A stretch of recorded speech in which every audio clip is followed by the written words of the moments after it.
Welcome to the third in a series of 5 trainings on Farm to School. These trainings can be viewed in any order or sequentially. The order we have presented them in is set up in a way that follows the general planning of Farm to School for school food service. If you wish to earn CEUs towards your School Nutrition Association certification through the Minnesota School Nutrition Association, you will need to watch all 5 trainings and then complete a short quiz. The series of trainings is meant to be a broad overview of Farm to School and will illustrate how easy it is to implement it at your school. These trainings will also provide you with numerous resources and contacts to help you begin your Farm to School journey. The purpose of menuing your Farm to School item segment is to help you identify resources and realize just how easy selecting local foods to highlight on your school menus can be. As we go along in these series, you are probably noticing that there are many different ways of getting Farm to School into your school. Menuing is no exception. Maybe you will decide to menu Farm to School items by looking at recipes that you already use and switching some ingredients out for local items. Or maybe you will pack your salad bar with fresh greens and veggies from the local farmers' fields. You might also choose to simply offer 2 Farm to School items a month on your menu. There is no right or wrong answer here. What you choose to do depends on your preferences and abilities. We are here to help you decide which one is best for you, or to help you begin brainstorming new and crafty ideas of your own. We will begin this presentation by addressing how Farm to School can help you meet school lunch meal pattern standards. We will then move on to some menuing basics that make Farm to School menuing quick and simple. We will help you access resources that provide delicious recipes which highlight Farm to School items. Finally, we will provide you with many tools that were highlighted during this presentation. The goal of school lunch meal standards is to foster healthy eating habits and safeguard children's health by offering school meals with more whole grains, fruits, and veggies, and no trans fat and less sodium and saturated fat. Farm to School can help schools meet the goals of these standards, as whole grains, fruits, and vegetables are all components of the initiative, as if you needed another reason to participate in Farm to School. For more information on how to meet school lunch meal pattern standards through Farm to School, visit the Extension Toolkit. You might also consider visiting the Great Trays website. This page will give you several resources on cost savings, menu planning, and of course, Farm to School. As you can see from the Farm to School planning timeline, you should begin thinking about menuing your Farm to School items early on so that you can let your growers know when and how much of their products you will need. This allows the growers to plan ahead for their next crop. It also lays out your expectations for the working relationship well in advance. Some Minnesota schools actually begin working with their farmers in January to plan for the following year. You will not be able to completely source your items until you have determined your menu and the amount of food you will need. Likewise, you can't finalize your menu until you know what foods are actually available to you. For that reason, there will be a little bit of back and forth between sourcing and menuing. Don't let this worry you, though. Farm to School provides a great deal of flexibility in this area, as it will your local grower. Deb Lavani, Supervisor of Food Services at Richfield Public Schools and past president of Minnesota School Nutrition Association, says that providing kids with fresh and local foods is good for them and tastes great. Step 3 of the Farm to School Primer advises that there is no need to reinvent the wheel when it comes to menuing Farm to School items. Ask around to see what other schools are doing. You might find some recipes that sound delicious and would easily work in your kitchen. Or maybe you will learn about a simple way to get your school started on the Farm to School path. As always, a great resource for your Farm to School efforts is the Minnesota Extension Toolkit. Check out the Using Food section, where you will find helpful information on menu planning, recipes, and food safety. We will be discussing the menu planning and recipes section in the slides to come, so just sit tight. The first thing you will want to do before you begin menuing is to set up some reasonable goals for yourself. There's no model goal for Farm to School, but here are some examples of what you might use starting out. Our school will highlight at least 2 Farm to School items per month on the lunch menu. This does not have to be the same product every month. You could switch things up based on the growing season, which we will discuss shortly. At minimum, we will offer 1 Farm to School item on our school salad bar each week. For schools that have salad bars, this is a win-win option. You have items to fill up your salad bar, and you are highlighting some of Minnesota's finest. We will offer students one mainly Minnesota meal per month during the growing season, in which we offer a meal comprised of mostly farm-to-school items. This isn't as hard as it seems, and the meal by no means has to be extravagant. If this last sample goal sparks your interest, visit the Extension Toolkit, where we provide example menus for our locally sourced school meals. Once you begin menuing for farm to school, a good place to start is by taking a look at what you are already doing. Is lasagna a school favorite? Try replacing canned tomatoes with tomatoes from your local farmer, or maybe you could add some shredded carrots or zucchini to the recipe. Do you offer coleslaw as a side dish? How about some fresh shredded cabbage instead of the pre-cut bag stuff? Does your salad bar feature cherry tomatoes on a daily basis? All you have to do is switch to locally grown cherry tomatoes. Looking for a way to change up your baked apple crisp? You could try making some changes, such as locally baked apples slices topped with homemade granola with oats sourced from the local farmer. Not only would this be a delicious treat, but it would also qualify as a fruit and grain component. These are just a few of many ways in which you can make simple changes to your school's menu to add farm-to-school items. Do you have any ideas of what you might do?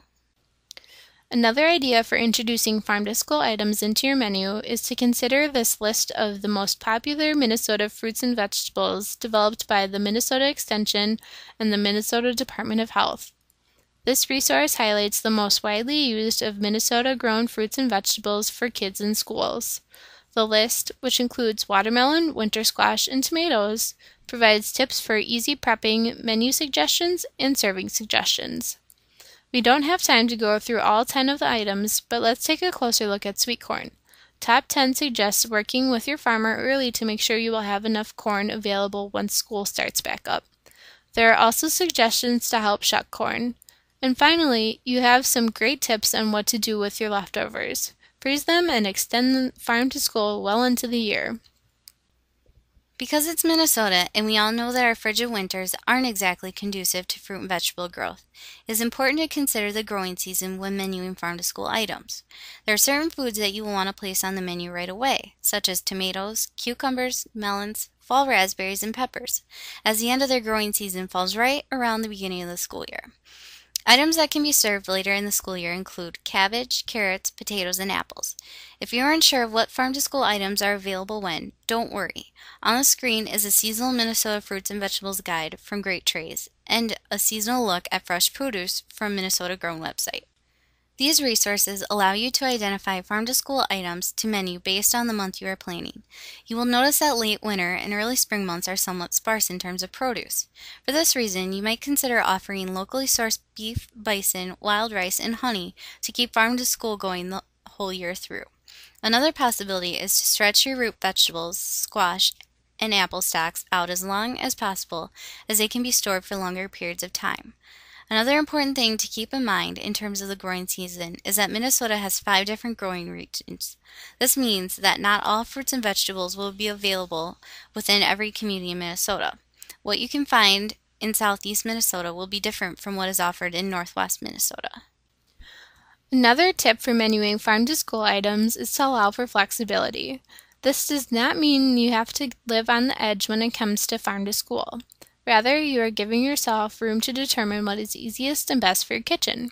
In Hopkins, Director of Food and Nutrition Services, Barb McCura, markets farm-to-school items with a general name on the menu. You will see on the sample menu that Royal Cuisine indicates farm fresh veggie rather than a specific item such as green beans or zucchini. Not only does this allow Royal Cuisine to account for any issues in the supply, but it also gives them the chance to select items that are more abundant and potentially less expensive. One final idea for menuing your farm-to-school items is stretching out your growing season. Of course, you don't have much of a choice in what foods grow at what times, but put bumper crops to good use by freezing or preserving them and making them last into the school year. Some schools freeze berries, pestos, and other produce to extend farm to school well into spring. Now that you know the tricks of the trade for menuing, let's go over some resources to help you find delicious recipes to highlight your farm to school foods. Before you begin searching for recipes, there are just a few things to keep in mind. Annette Derwin of Wilmer Public Schools spent hours reading recipe books and searching the internet for appropriate recipes that she could scale up for food service.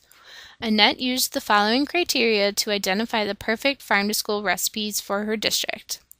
Additional ingredients are items the kitchen normally has on hand. The recipe will work with equipment available. No extra equipment is needed. Staff can handle the time requirements. The cost is within acceptable range, and the recipe is likely to be acceptable to students. On the Using Food page that we showed you earlier in this segment, there's an abundance of tried and true recipes. Here you will find a set of 20 common Minnesota farm-to-school items. Simply select the one you wish to menu and go wild. Let's take a closer look at this great resource by exploring what the site has to offer on bison.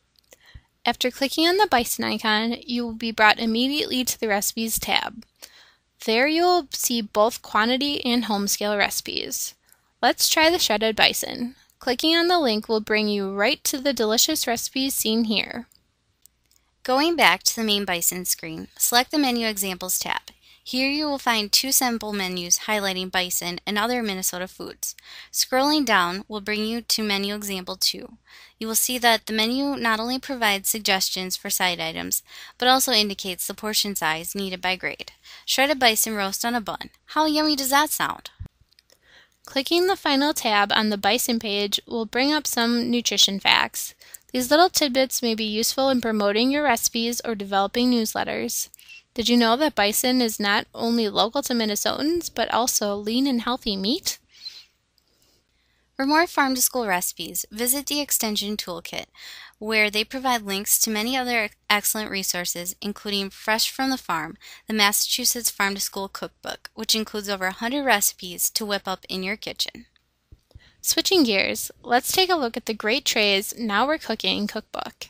This useful document provides numerous healthy recipes that can be incorporated into Farm to School.